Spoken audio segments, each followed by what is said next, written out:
Welcome back to Eunice Kitchen.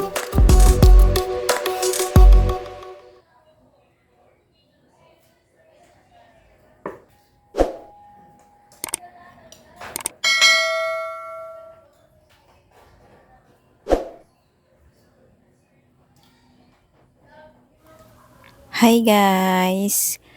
For today's video, gagawa tayo ng Graham Bar Strawberry Flavor.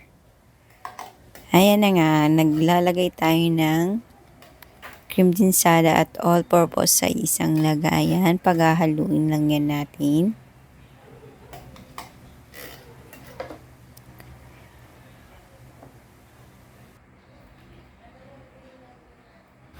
By the way guys, ang ginamit ko dyan is dalawang cream dinsada at isang all-purpose cream. Yan, para tama lang yung tamis niya, hindi sobrang tamis. At gagamitan natin yan mamaya ng hand mixer para mag double volume siya.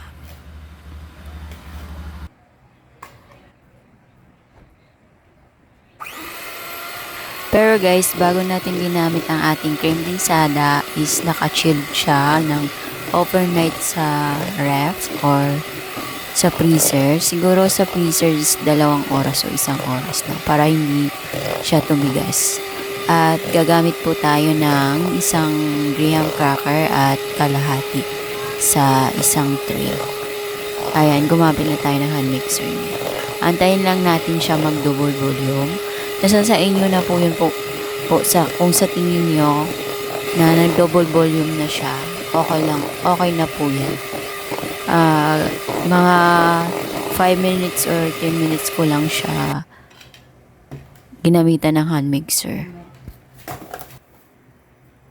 Ayan na nga, pero wag natin sobrang ng hand mixer kasi magwawatery po yan guys. Yung sa tingin nyo lang na nag-double volume na siya, okay na yun siya guys. Ayan, nag-double volume na yan, guys. Ayan, pagkatapos, ilagay nyo muna sa ref bago kayo maghanda ng graham cracker nyo sa isang lagayan. Ayan, piniprepare na natin yung graham cracker sa ating tray.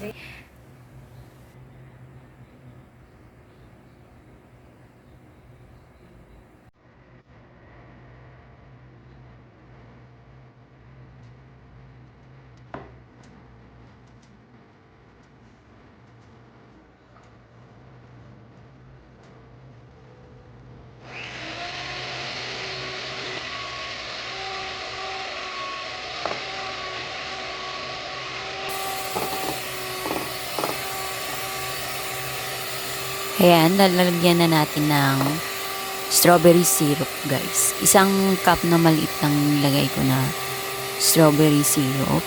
Tapos, ihalo lang natin dyan. Tapos, gamitan natin ng hand mixer para magkalat at pantay-pantay yung kulay ng ating cream dinsada. Siguro mga 2 or 3 minutes lang natin siyang haluin pa.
Ayan, naglagay na tayo ng fresh strawberry sa ibabaw for topping guys. Pagpantayin lang natin, lagyan natin lahat ng space para pantay-pantay sa lahat.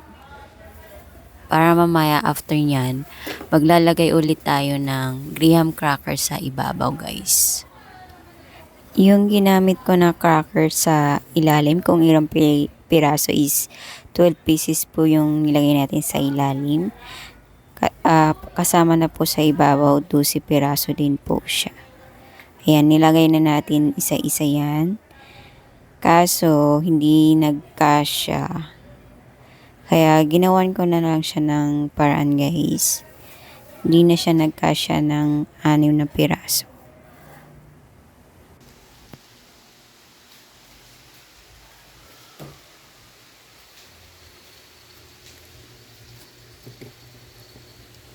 Nilagay ko na nga yan sa freezer para tumigas naman yan mga guys. At ipapakita ko sa inyo kung paano ako magbabalot ng aking graham bar. Ayan, hiniwa ko lang siya ng paganyan. Tapos, 3 layer ng cracker. Tapos, ginawa ko lang siya 2 layer. And, hiniwa ko siya, balutin natin sa foil. Ganyan lang siya guys. At nakita nyo naman yan guys, hindi natin yan tinipid at makapal yan guys. Masarap yung ating graham bar ice cream. At tama lang ng tamis ang ating graham bar. Tingnan nyo naman guys, makapal talaga, hindi siya tinipid.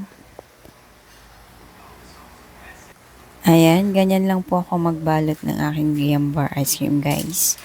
At pagkatapos natin siya balutin, lalagyan ko naman yan may ng sticker label para malaman kung ano ang nagawa nating graham bar. Ayan. Ayan, nakita nyo naman guys. Kung nagustuhan nyo po yung video ko guys, please don't forget to like and subscribe my video. Thank you.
Huwag kalimutan mag-like, subscribe at pwede ka rin mag-comments pag meron ka gusto isuggest. Thank you for watching and God bless. See you next episode. Babush!